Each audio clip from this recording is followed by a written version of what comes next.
Bem-vindos ao podcast Caos Planejado, seu programa sobre cidades. Eu sou Antony Ling e hoje converso com Agatha Depiné. Agatha é advogada e urbanista, doutoranda pela UFSC, a Universidade Federal de Santa Catarina, com estágio doutoral na Sapienza de Roma. Ela é pesquisadora na Estação Via da UFSC, na área de inovação em cidades e colaboradora do Urban Studies da NVS Lab. Agatha nasceu em Curitiba e cresceu na pequena cidade catarinense de Curitibanos. Sejam bem-vindos e obrigado por ouvirem a 32ª edição do nosso podcast.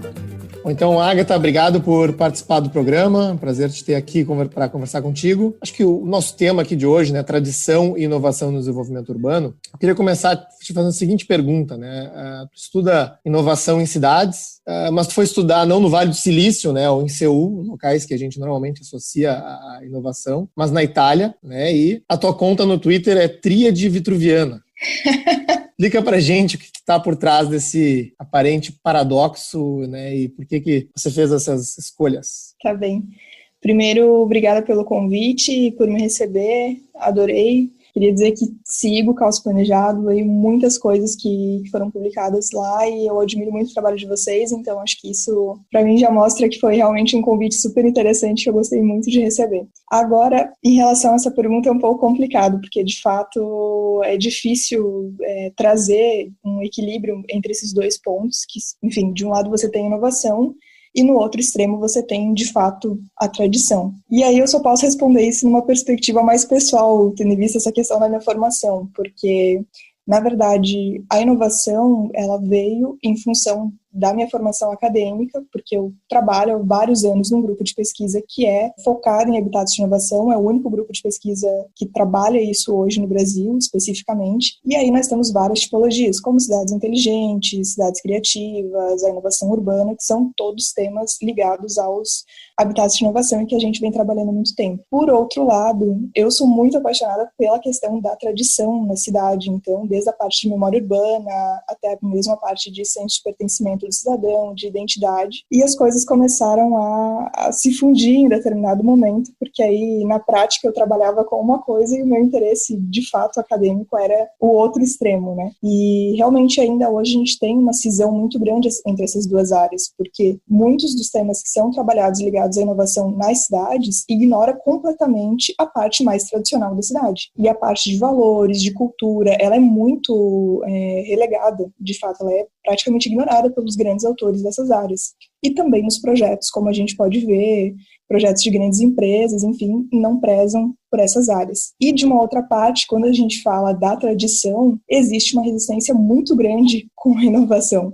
Então, dos dois lados, existe uma luta, não tem um interesse em chegar ao equilíbrio, porque as duas áreas se ignoram ou elas são antagônicas de fato. Agora, o que aconteceu em Roma foi um pouco diferente, porque, como eu comentei, eu gosto muito da parte tradicional das cidades e também da inovação. E uma das coisas que elas possuem em comum é o fato de ter esse interesse em prezar pela participação cidadã. E esse foi o grande tema que eu elegi para trabalhar na minha tese de doutorado, que é a participação. E, ao meu ver, é uma forma de manter o equilíbrio entre essas duas áreas que são tão distantes. Então, quando você envolve a sociedade civil, quando você envolve o cidadão, o indivíduo, você começa a encontrar o equilíbrio entre elas. E Roma é uma cidade que tem uma legislação muito específica que me interessava, que é o Regulamento de Participação Cidadã. Então, desde 2006, a cidade implantou, né, essa legislação e ela funciona da seguinte forma: não se pode fazer um projeto urbanístico em Roma, independente de ser da área urbanística ou da área social ou da área econômica, sem envolver minimamente os cidadãos da região que vai ser, de fato, impactada. E era isso que me interessava e foi por isso que eu fui a Roma. Então, em relação à inovação, Roma ainda está muito atrasada. Eu até comentei, quando a gente trocou algumas mensagens, enfim, do fato de que eu acho que Floripa, nesse sentido, tá mais adiantada, nessa perspectiva. Nas outras, não, mas especialmente nessa, a gente está um pouco mais à frente, porque, de fato, Roma é uma cidade muito tradicional, bastante engessada em algumas coisas. Mas, por outro, ela tem essa visão que é muito importante de trazer o cidadão para o centro das grandes mudanças. E eu acho que, de fato, era o que mais me interessava, que chamava a minha atenção e que motivou a minha ida até lá. Então, nos últimos anos, Roma tem investido nessa busca por inovação além da tradição. Então, existe esse regulamento que eu comentei, que é um regulamento de 2006, mas que, inclusive, no período que eu estava lá, ele está passando por uma reformulação e vai ter o acréscimo de uma parte ligada à inovação tecnológica. E eles veem a inovação tecnológica nesse sentido como uma forma de aumentar a participação por meio de aplicativos, por meio de plataformas, coisas nessa área. E em 2018 eles tiveram uma iniciativa que não é inovadora, mas para eles é inovadora, porque não havia nada nesse sentido, que foi o orçamento participativo da cidade voltado para a área urbanística. Então, eles tinham um orçamento de 16 ou 17 milhões de euros e que os cidadãos puderam eleger em quais projetos eles gostariam que esse valor fosse investido. E tanto eles poderiam escolher em quais projetos, como também poderiam propor projetos de ideias para suas áreas, para os seus bairros, e se eles não quisessem propor, poderiam pelo menos votar. Então essa foi a primeira experiência de Roma unindo participação cidadã com inovação. Vamos dizer dessa forma, foi assim o piloto. E como as coisas funcionaram, em 2019 eles fizeram o primeiro orçamento participativo da cidade toda. Então, de forma pessoal, foi aí que as coisas se casaram, vamos dizer dessa forma, entre inovação e tradição para mim. Acho que esse é o primeiro ponto. Nesse período que tu esteves em Roma, né, tivesse assim, alguma conclusão em relação a se essa participação popular deles, digamos, funcionou ou não, ou se realmente representa a visão ou a opinião popular, né? Porque eu acho que há muito tempo, né, se busca, acho que em várias camadas sociais, aumentar de alguma forma essa participação popular, mas as experiências até agora, ora foram pequenas, né, ora foram descontinuadas, ora depois de algum tempo há uma certa frustração dos participantes e, além disso, assim, por estar talvez um pouco distante, né, da questão técnica ou de uma gestão mais top-down da cidade, pode também atrasar iniciativas inovadoras, né, porque a gente fica conversando e não se realiza, né? E não chega a algum lugar. Não precisa ser uma conclusão, né? Mas que observações terias, assim, em relação a essas reflexões? Eu acho que uma coisa que não mudou, um ponto que é interessante dizer, não mudou antes de eu ir para lá e voltando de lá, foi o fato de que, de alguma forma, a gente tem que ter a participação cidadã. Eu continuo pensando isso. E, ao mesmo tempo, existe essa questão de que nós não temos um método eficiente para que isso aconteça. Essa é a verdade. Mesmo com tecnologia, a gente não tem. E aí acontecem vários problemas. Um deles é que, mesmo trazendo essa possibilidade de participação, as pessoas não têm grande interesse em participar. Já começa aí. Então, por mais facilitado que seja, por mais que você tenha lá uma parte do site da prefeitura onde as pessoas possam entrar em 15 minutos, em uma coisa super rápida, elas possam votar ou propor algo. As pessoas não têm esse interesse. E aí a gente passa pelo fato de que, assim, não nas últimas décadas, mas há muito tempo a gente vem perdendo essa noção de cidadania, de interesse pela cidade, quando não é uma pessoa técnica, quando não é um arquiteto, quando não é um sociólogo, quando não é um geógrafo, enfim, várias áreas que trabalham com isso diretamente. E aí é um problema que precisa ser resolvido de alguma forma. Em relação a isso, eu até conversei, uma das pessoas que eu entrevistei para minha pesquisa lá foi justamente o secretário que trabalha em inovação tecnológica e que é o responsável por essas mudanças, pelo orçamento e etc. E aí eu perguntava para ele assim, bem, como é que vocês fazem para de fato engajar as pessoas? Porque não é o fato de ter uma votação, por exemplo, algo quantitativo, ou de ter ali aquela plataforma que vai fazer com que as pessoas realmente se engajem em mudanças na cidade ou que elas digam o que elas esperam da cidade. E ele fala assim, olha, na verdade o que a gente pensou foi o seguinte, é importante que pelo menos eles tenham essa possibilidade, porque talvez com a possibilidade a gente comece aos poucos a abrir mais essa porta para que as pessoas se interessem e pensem que isso é possível ou que pode acontecer de alguma forma. Essa foi a resposta que ele me deu. E eu fiquei um pouco ainda, de certa forma, não tão satisfeita, porque, inclusive, no regulamento, há a previsão de uma fase de capacitação cidadã, que seria uma fase de informação, de educação cidadã, para que a pessoa não chegue naquele momento de votação ou de tomada de decisão totalmente despreparada, que é também o que acontece em muitos casos. Mas não há. A verdade é essa. A minha conclusão é que a gente não tem ainda um método eficiente para que isso aconteça. Então, no Brasil, por exemplo, a gente tem uma série também de instrumentos, de ferramentas para participação que também a gente sabe que, no fundo, acabam não funcionando. É uma coisa meio esquizofrênica. Você tem a ferramenta, você tem a legislação, você tem uma série de coisas, mas você não tem o cidadão a fim de participar e preparado para participar, que é uma outra coisa ainda também muito importante. Então, creio que a minha conclusão tenha sido por esse lado, realmente. Eu comento, né, que quem já participou de uma reunião de condomínio do seu edifício pode ter ficado já frustrado. Exato. Tentar chegar a um consenso, né, entre 30 e 40 pessoas numa cidade grande ainda, né, é muito difícil. No episódio anterior, eu estava conversando com o Arthur e a Sofia sobre o planejamento urbano de Natal, e uma das ideias que eu ventilei ali na conversa era assim, bom, se a gente tivesse as pessoas votando nos nos objetivos que elas gostariam de atingir, e aí ter um corpo técnico, uma secretaria, né, um complemento, né, do lado da prefeitura para dizer, ok, como que a gente vai atingir esses objetivos e determinar algumas métricas para isso, para ter uma certa accountability, né, uma certa forma de dizer assim, olha, o setor público tem que ir atrás, né, desses objetivos e a gente vai cobrar deles, né, se eles não atingirem esses objetivos. Mas eu não vejo ainda isso indo para esse caminho, né, nem mesmo planos diretores sendo votados, né, ou discutidos nesse sentido de ter assim métricas ou formas de acompanhamento pela população também, né? Já viu alguma iniciativa que tenha esse tipo de acompanhamento popular? Porque hoje, né, a gente discute o plano, aprova a lei, e aí passa-se dos 10 anos, a gente não discute mais ou menos o plano, né, na verdade, porque nem sempre tem essa etapa de deliberação, de fato, muitas vezes a coisa vai já um pouco decidida, definida por outras pessoas. Eu não vi ainda, e eu acho que a gente pode caminhar para isso. Por outro lado, por exemplo, em Roma, uma coisa que eu achei interessante, embora não seja uma iniciativa perfeita, mas foi o fato de que havia, assim, uma certa parceria maior entre o poder público e esses cidadãos que participavam.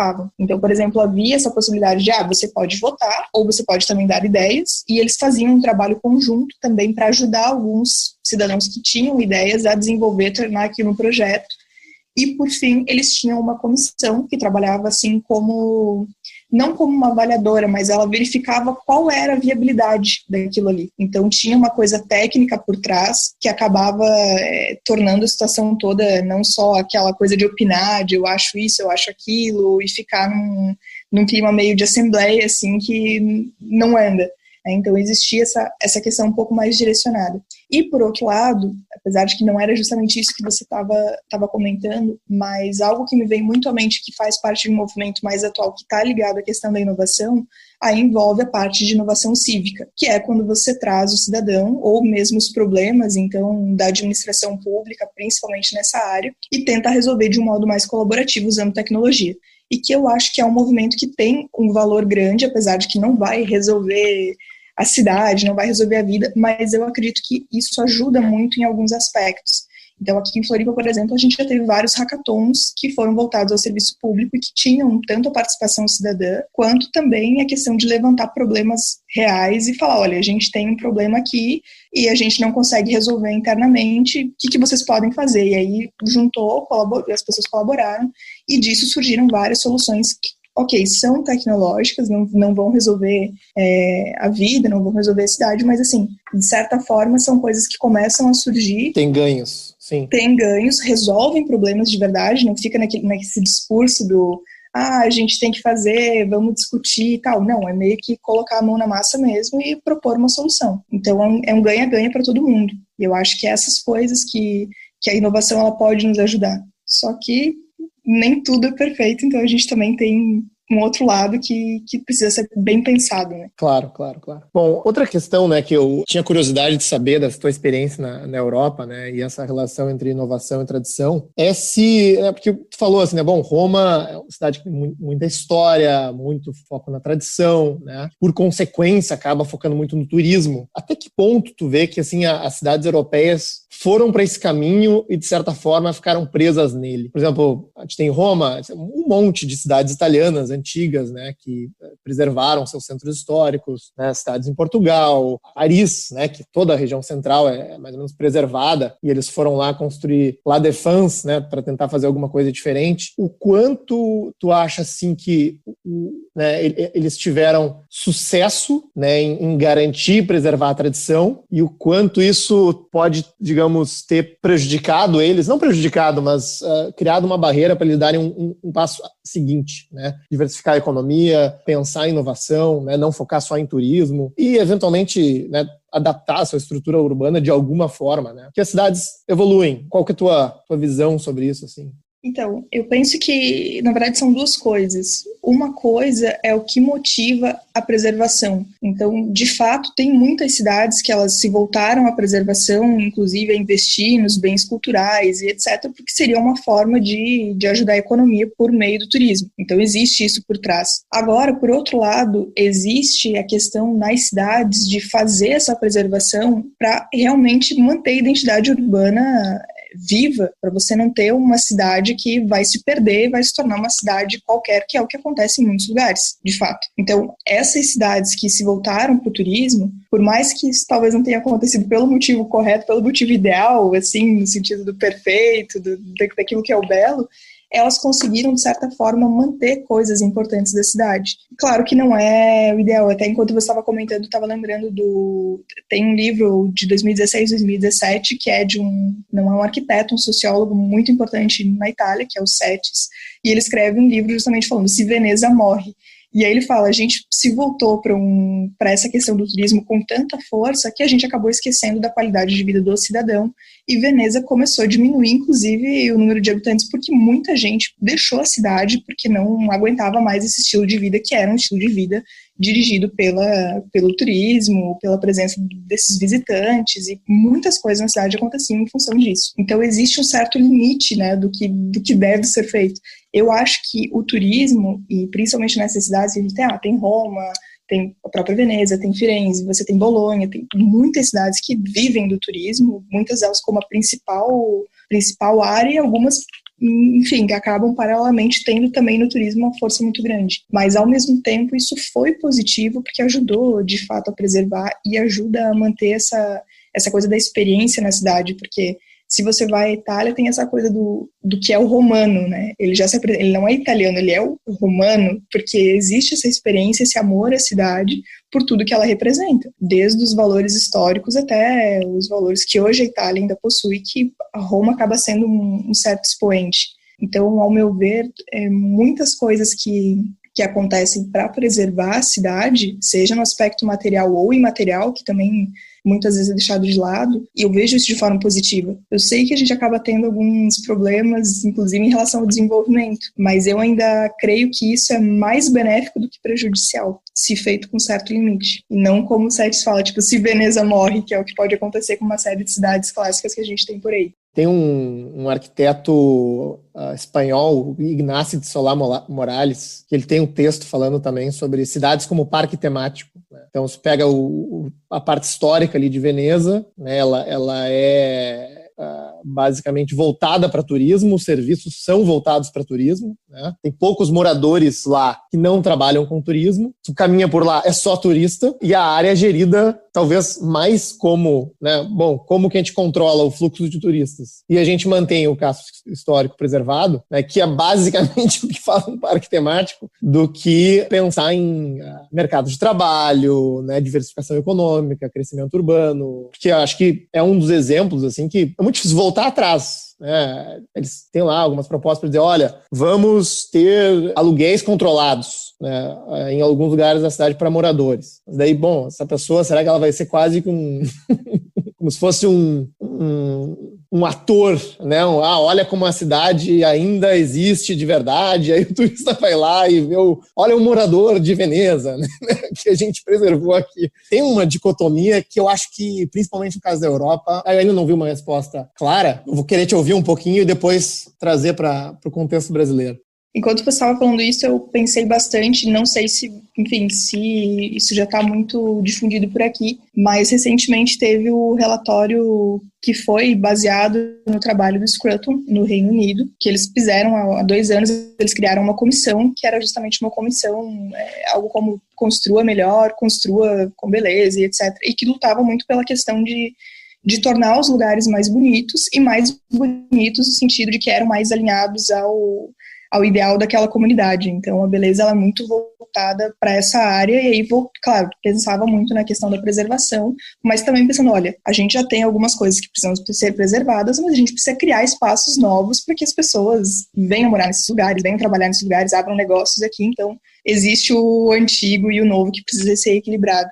E aí agora em maio saiu um relatório, que é o relatório final dessa comissão, que ele, enfim, capitaneou até falecer em janeiro desse ano, e que traz uma série de recomendações de políticas públicas voltado para a questão urbana, obviamente, e principalmente para a questão de habitação.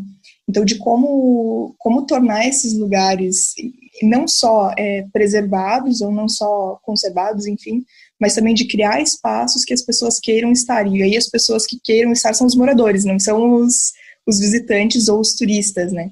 E existe uma demanda muito grande porque, por exemplo, esse trabalho da comissão, ele foi feito justamente por uma provocação da comunidade, de que a comunidade não estava satisfeita em várias cidades com os locais onde havia habitação, por exemplo, onde elas moravam. Então, o bairro, ele não tinha minimamente a questão de, desde beleza até mesmo, assim, aquela vitalidade urbana que a gente busca e que precisa ter em todos os espaços.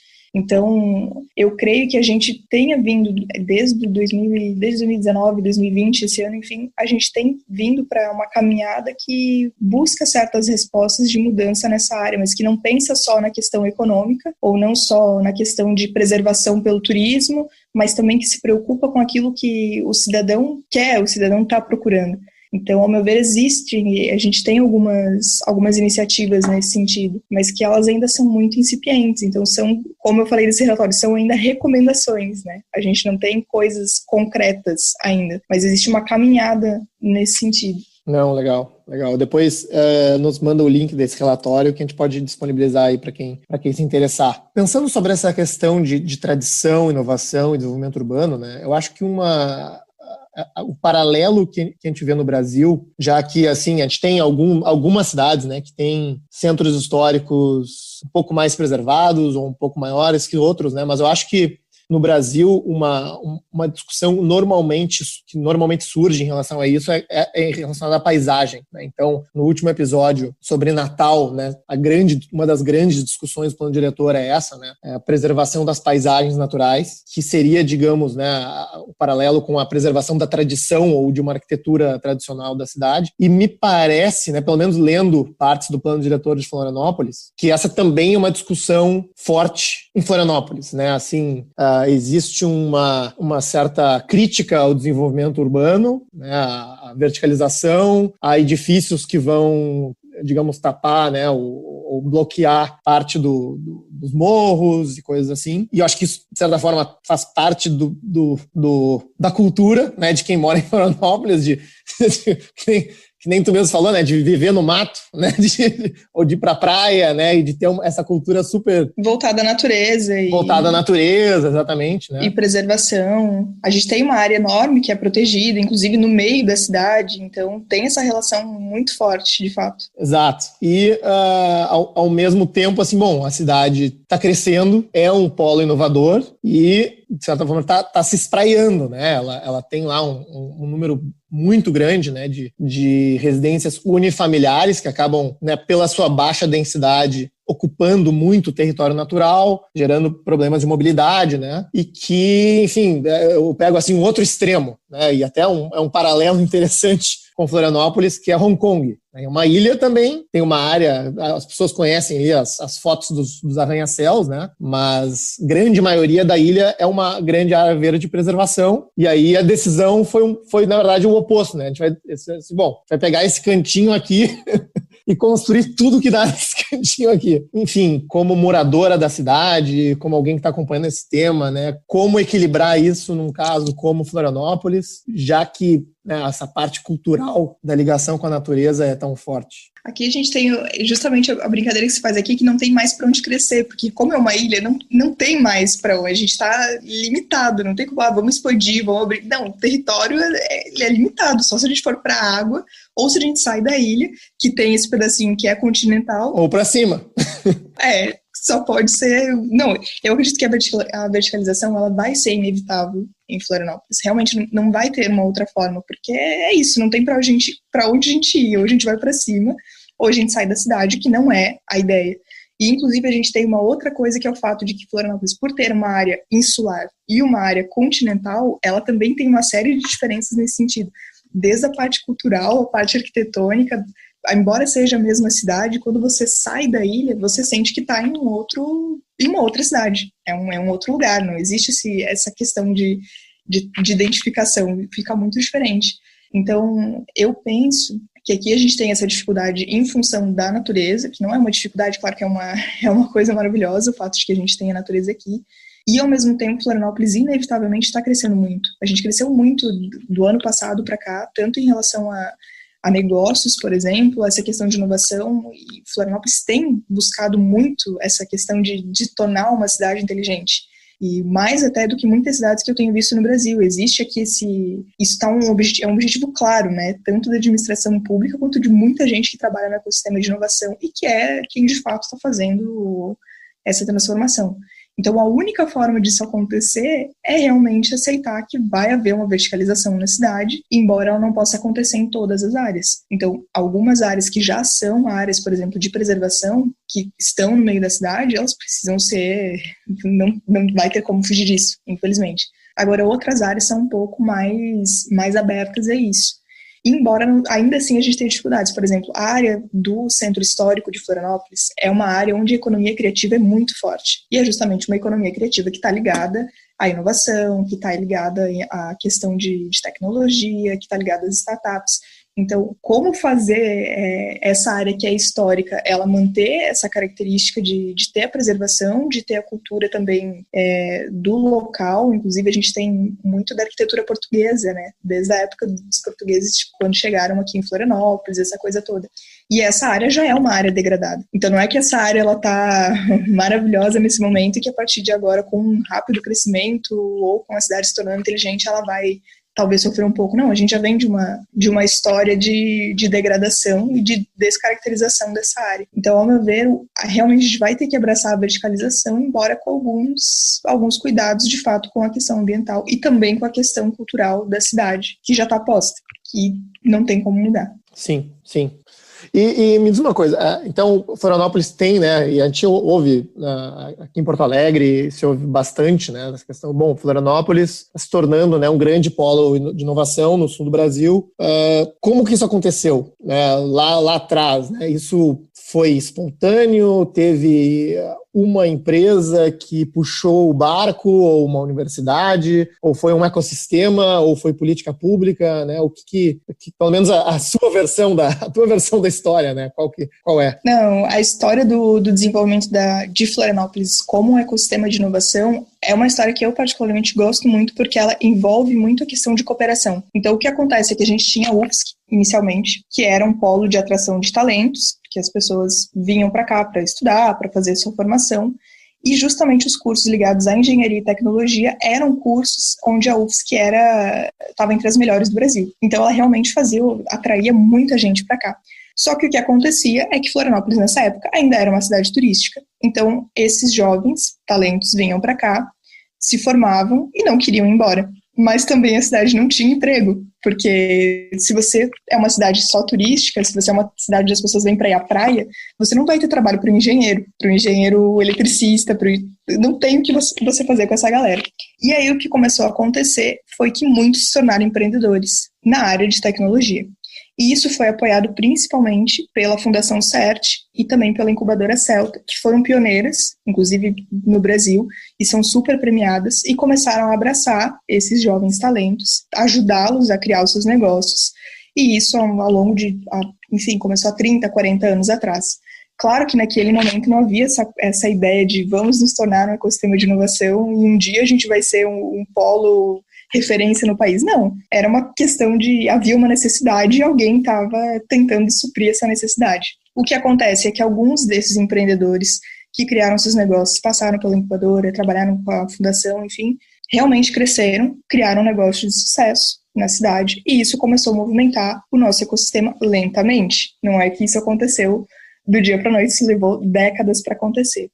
E aí, com o tempo, surgiu a CAT, que hoje é o principal ator do ecossistema de inovação catarinense, é a CAT, que é a Associação Catarinense de Empresas de Tecnologia. Então, por meio do cooperativismo, vários desses empresários, que não só de Floripa, mas do estado como um todo, começaram a se ajudar, porque, afinal, nós éramos pequenos, não tinha muita ajuda, todo mundo inexperiente, e através do cooperativismo, isso começou a crescer muito. E nos últimos anos a gente teve esse boom que foi o que aconteceu na cidade e que acabou movimentando não só Florianópolis, mas toda a região. Então hoje a gente tem startups e empresas de tecnologia não só na cidade, como em várias cidades vizinhas e que também querem em outras regiões se tornar uma região como a de Florianópolis. Inclusive, na crise, nesses últimos anos, claro, o Brasil passou por uma série de situações complicadas, a economia sofreu muito. Ainda assim, Florianópolis continuou crescendo absurdamente na área de tecnologia. E não só em termos de faturamento de empresas, mas assim, em questão de empregabilidade. Aqui a gente tem uma alta empregabilidade. O nosso índice de capital humano é sempre um dos mais altos do país, porque existe a questão da universidade, e a universidade forma muito, não só para trabalhos acadêmicos, por exemplo, mestres e doutores, a gente tem trabalhando nessas empresas hoje, e tornando esses projetos de pesquisa realidade dentro dessas empresas, enfim. Então, o que acontece é que a gente está numa trajetória que parece meio, para quem não está aqui, parece que aconteceu do dia para a noite, né? De repente, Florianópolis começou a aparecer nos últimos anos como um polo, como ilha de inovação e essa coisa toda. E, na verdade, isso aconteceu ao longo de décadas e agora que a gente começou a aparecer para quem está fora daqui.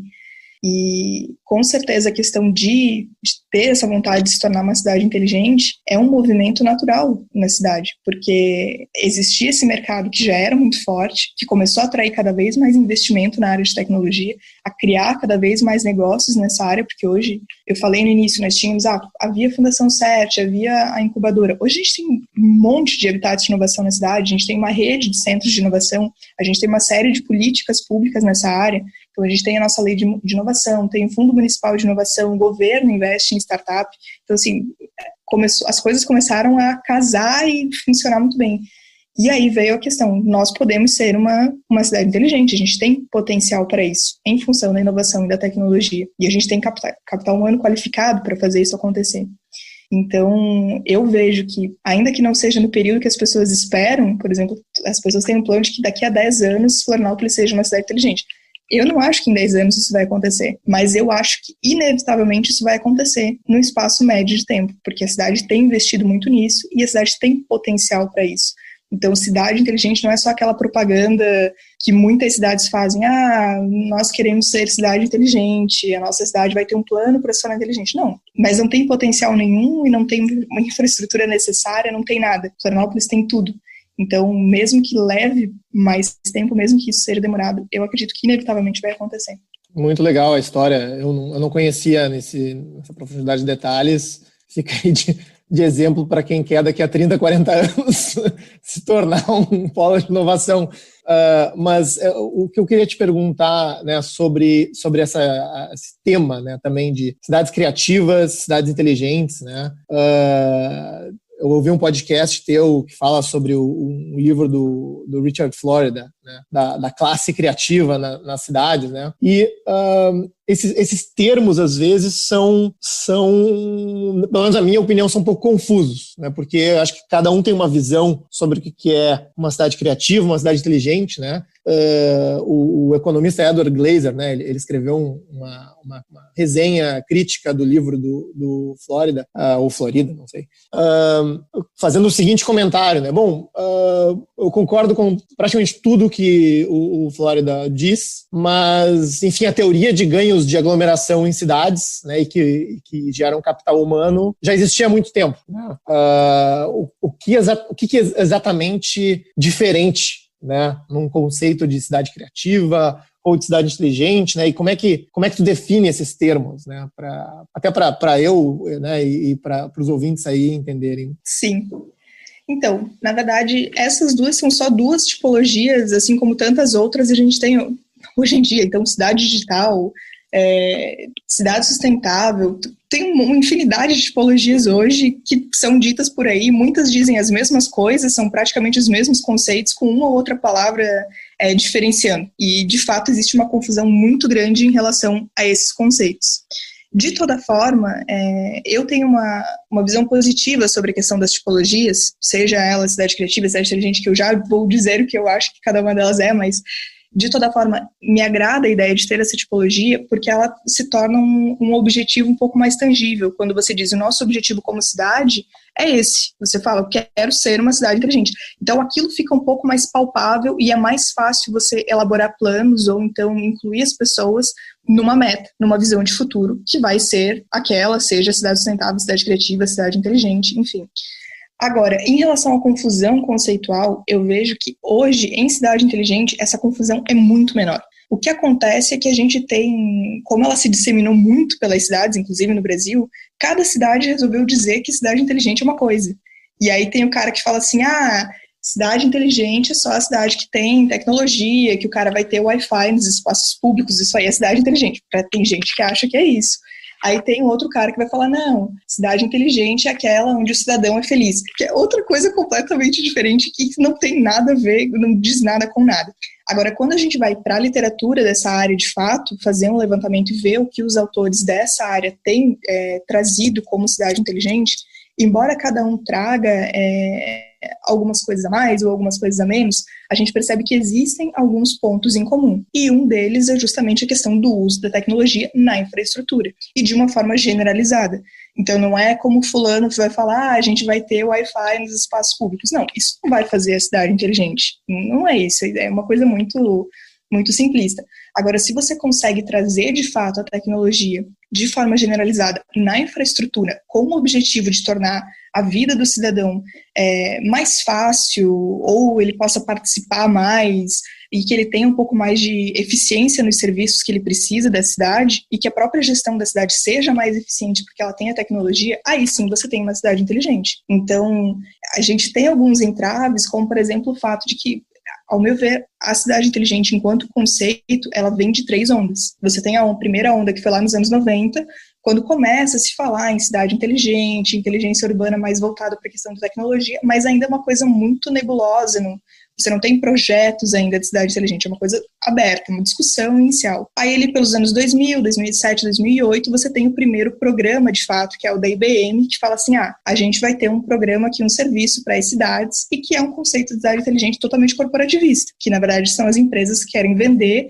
serviços e ferramentas para as cidades, e que não é aquilo ali que vai tornar a cidade mais inteligente. E um exemplo muito claro disso é o fato de que a gente tem aqui no Brasil o Rio tem desde 2012 um desses programas aí que depois gerou o COR. E a gente sabe que o Rio está cada vez pior. Então, assim, não foi esse programa que tornou o Rio mais inteligente ou uma cidade melhor. Isso é uma besteira. Então, essa foi a segunda onda da cidade inteligente, que foi uma onda muito corporativista e dirigida pelas grandes empresas de tecnologia, pelos grandes players. Mas nos últimos anos, a partir de 2011, 2012, a gente começou a ter um novo movimento, que é um movimento que tem essa parceria tanto da academia quanto do governo, de administração pública de várias cidades do mundo inteiro, que fala assim, não, a gente realmente pode usar a tecnologia, mas a gente tem que usar a tecnologia voltada para a qualidade de vida do cidadão. Então não adianta nada uma empresa vir aqui vender um determinado programa, ou criar um determinado centro para a gente, se isso não impactar de forma positiva a vida de ninguém. Se não ajudar o cidadão a ter uma vida melhor, mais fácil, a acessar os serviços, a poder participar, enfim. E eu acho que foi essa virada de chave nos últimos anos que acabou ajudando até a definir de outra forma esse conceito. Então, a confusão que hoje existe em relação ao conceito de cidade inteligente não é porque o conceito é confuso ou porque ele não está claro, mas porque as pessoas o adotam sem saber o que é e começam porque é bonito hoje você falar como um prefeito, por exemplo, a minha cidade vai ser uma cidade inteligente, mas você nem sabe o que é cidade inteligente. E aí você fala que é uma outra coisa e o conceito ele vai adquirindo uma série de significados que na verdade não são fiéis ao conceito de fato. Mas a cidade inteligente, ela é um ecossistema de inovação urbana, um ecossistema urbano inovador, que usa a tecnologia de uma forma generalizada para melhorar a vida do cidadão e também para gerar maior eficiência urbana. É isso. Gostei, tem um conceito objetivo e claro. Tem um conceito mais objetivo. Agora, quando a gente fala na cidade criativa, a cidade criativa, ela envolve alguns aspectos que são não tão tangíveis, vamos dizer dessa forma, quanto a cidade inteligente. Que se a cidade inteligente você tem como palavra-chave a tecnologia, embora não seja tecnologia por si mesma, mas seja tecnologia como um meio, né? Quando você fala da cidade criativa, você está falando de uma série de elementos que são intangíveis, por exemplo, a cultura da cidade, o envolvimento criativo do cidadão nas soluções urbanas, você fala da tradição, porque dentro de cidades criativas já é um pouco mais difícil conseguir um conceito único, porque a gente tem várias vertentes. Eu, por exemplo, gosto muito da vertente do Landry, que é o cara que é o precursor desse conceito, que lá nos anos 90 ele fez uma série de projetos, ele tinha ainda um outro parceiro nessa época, e eles escreveram lá o primeiro livro, que é o livro de cidade criativa, o que é e como buscar e etc. Então eu gosto dele por ser o precursor e por, de fato, ter trazido esses elementos todos de uma forma muito...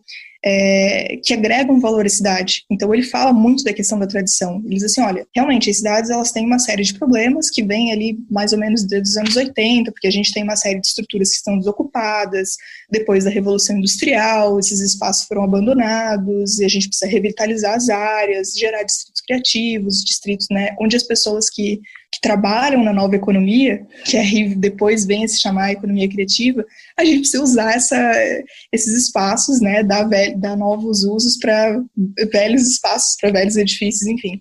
E aí ele fala justamente que o ponto de partida é a cultura daquele local. Então você não pode fazer uma mudança ou buscar uma revitalização que não preze por aquilo que identifica, aquilo que é distintivo na cidade. E aí surge a cidade criativa na medida em que existe essa valorização da economia criativa, desses talentos criativos, como depois a classe criativa vem do Florida, lá em 2007, 2008, quando ele publica, né, a obra dele, e que justamente foi a obra do Florida que tornou o Landry famoso, porque o conceito de cidade criativa ele estava lá meio esquecido, ninguém estava muito aí para ele, até que veio o Florida, que, enfim, lançou o Classe Criativa, que foi um baita sucesso. E aí as pessoas se atentaram que havia já esse conceito de cidade criativa, e o próprio Landry vem um tempo depois e fala, olha, realmente, a classe criativa é um indicador de cidade criativa. Ele coloca isso como uma forma de tangibilizar. E aí vai depender de uma série de fatores em comum, como a questão da diversidade na cidade, se as pessoas têm mente aberta, se você tem a possibilidade de cocriação, se existe espaço de diálogo. Então é muito diferente da cidade inteligente, embora que as duas ainda assim tenham em comum a questão da inovação. Basicamente é isso. Não, muito bem legal a explicação. Eu vou pegar aqui um trecho de um parágrafo que tu compartilhou no Twitter esses dias. Tá, tô até com medo aqui. E diz o seguinte, né, que na realidade o urbanismo inteligente precisa começar com com a própria cidade e o atendimento dos seus problemas sociais, ao invés de procurar imediatamente tecnologias por respostas, né? Bom, procurar o que tem de tecnologia para encontrar uma resposta. E eu gostei muito desse trecho, que acho que tem muito a ver com uma fala que eu fiz em Belo Horizonte um tempo atrás, né? Que a ideia era assim, discutir o que é uma cidade inteligente no contexto brasileiro, em que as pessoas não têm saneamento, não têm calçada, não tem infraestrutura básica, não tem o mínimo. Né, mora numa favela, e a gente está falando aqui em tecnologia e cidade inteligente, né? Então, eu queria te ouvir um pouco mais sobre isso também, né? Porque eu acho que também é uma questão importante nessa discussão toda, e eu acho que também acaba sendo um ponto de alguns críticos que eu vejo em relação ao conceito de cidades inteligentes ou cidades criativas, né? Acho que aí tem várias coisas, e a primeira delas é que muitas vezes as cidades ficam procurando soluções inovadoras para problemas que poderiam ser resolvidos de forma o feijão com arroz. A verdade é essa. Tem um monte de cidade, principalmente no Brasil, que não faz o feijão com arroz, e aí quer falar, não, a gente tem que ter tecnologia, a gente tem que inovar. Wi-Fi em parque público, que é o clássico, né? Exato. E tu, na verdade, não tem nem o mínimo, como você falou, não tem saneamento, não tem estrada, as pessoas, sabe, não tem o mínimo para poder viver com uma certa dignidade. Não vou nem falar qualidade de vida, vou falar assim, a dignidade mínima. Então, ao meu ver, nem toda cidade tem que ser inteligente, como esse conceito que a gente havia falado aqui. Eu acho que primeiro a cidade ela tem que ter um mínimo, uma infraestrutura mínima para o seu cidadão, para as pessoas que vivem ali, e depois ela pensar naquele passo 2 do vou me tornar então uma cidade inteligente, uma cidade criativa. Aí é um outro momento para quando você já tem pelo menos o básico para o seu cidadão.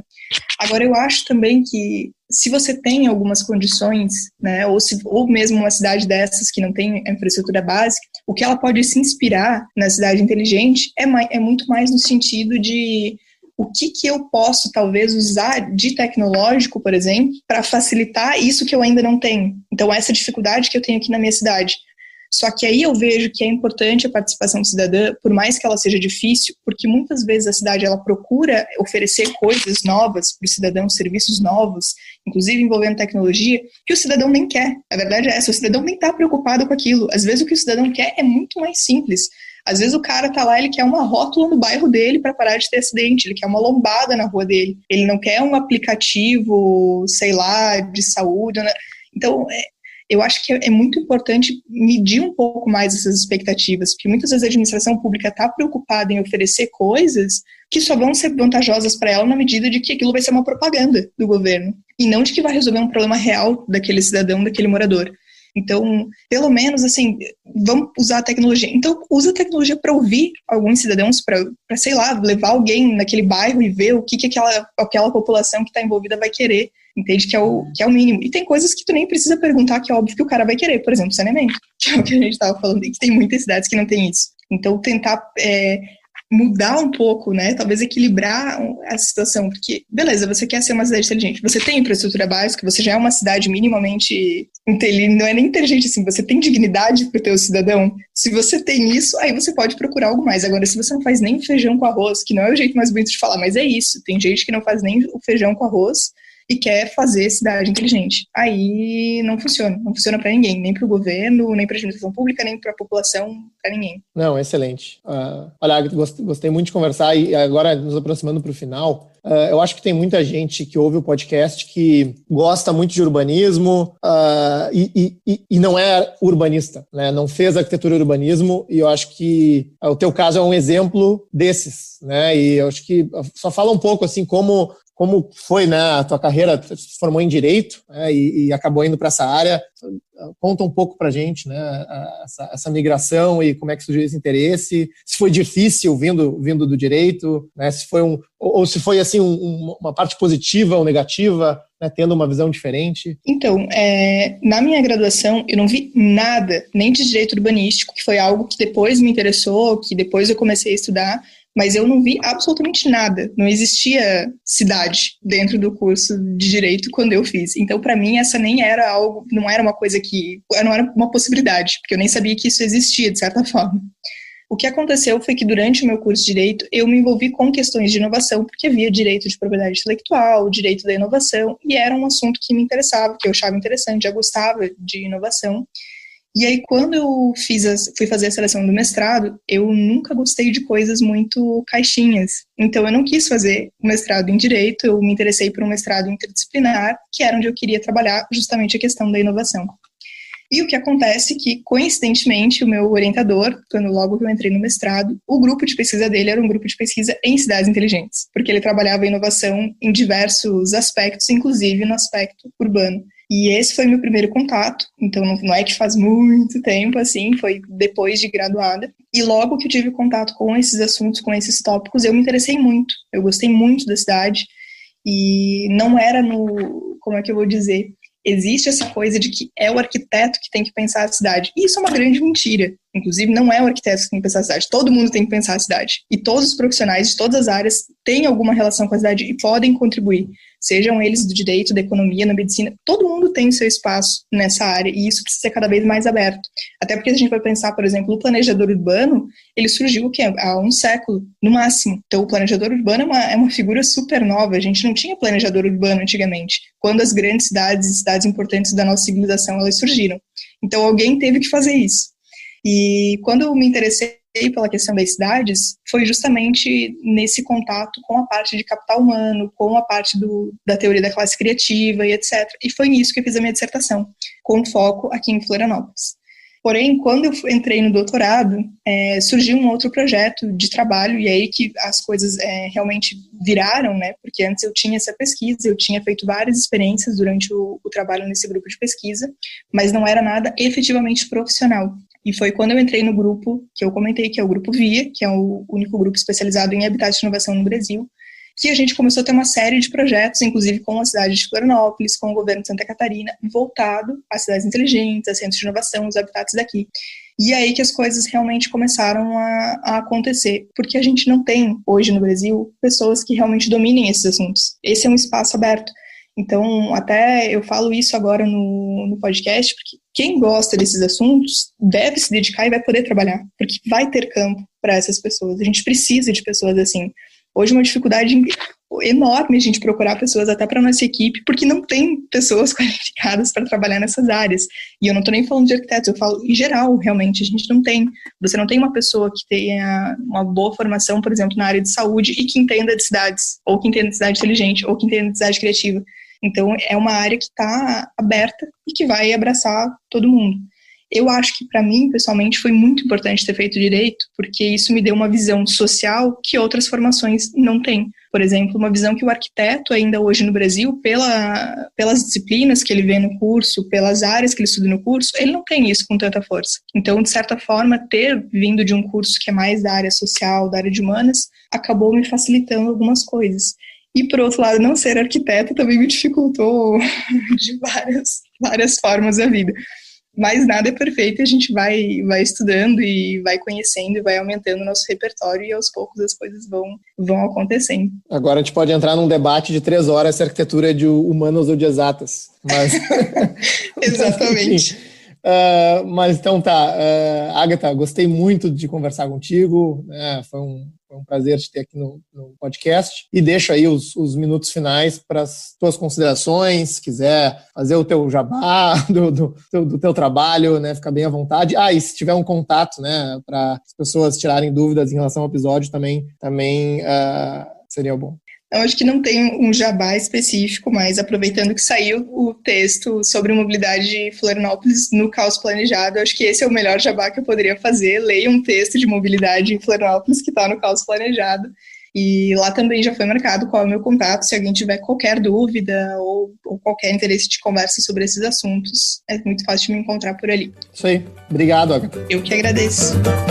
Esse foi nosso 32º episódio, onde conversamos com Agatha Depiné. Você pode encontrar os links para os artigos citados ao longo da conversa na descrição desse podcast. Agora você pode apoiar o Caos Planejado. Visite caosplanejado.com para conferir nosso site e faça uma doação para nos ajudar a levar essa conversa a um número ainda maior de pessoas, com novos conteúdos em formatos cada vez mais acessíveis. Seja um apoiador premium e tenha acesso ao nosso grupo exclusivo no WhatsApp, a nossa biblioteca virtual com centenas de artigos, descontos em cursos e eventos, sorteios e mais. Nossa edição de som é feita pelo Cristiano Botafogo. Obrigado por ouvir o podcast Caos Planejado e espero vocês no nosso próximo episódio.